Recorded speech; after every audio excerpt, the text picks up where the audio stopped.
All right, so this is a 2017 Kia Sorento, okay, and the other Kias have the same problem, but the concern is when she steps on the brake to shift gears, it's locked in park, okay?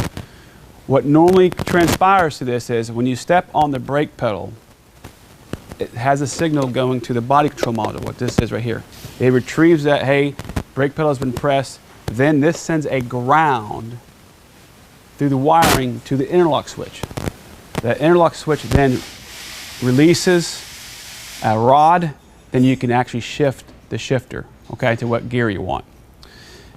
On the interlock switch, the other wire is always, it's a fused power wire, so it always has power going to it. So the only thing that's going to stop it from working is the ground output from this module. And that's what's happening. Most vehicles, the interlock switch just fails, okay? And that rod won't move back, so you can't get it out of gear. There's a lever down there that moves a piece of plastic. So in this case, this body control module is just not sending a ground to the interlock switch. So we'll go from there. Hopefully you like it. What we got going on here is this is what they're using to get out of the park. They're pushing this down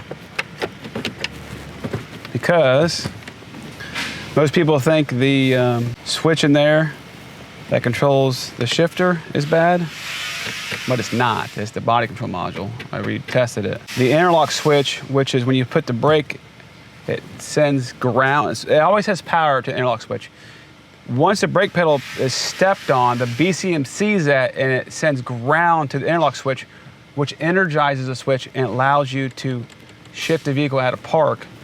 Well, that's not what's happening, so they have to use this to get out of the park. That's what's going on right now. So we are in the process of replacing the body control module, which I have a brand new one somewhere. Brand new one right here from Kia. So we haven't opened up or nothing yet. So I'm in the process of replacing it, but let's go ahead and get to it real fast.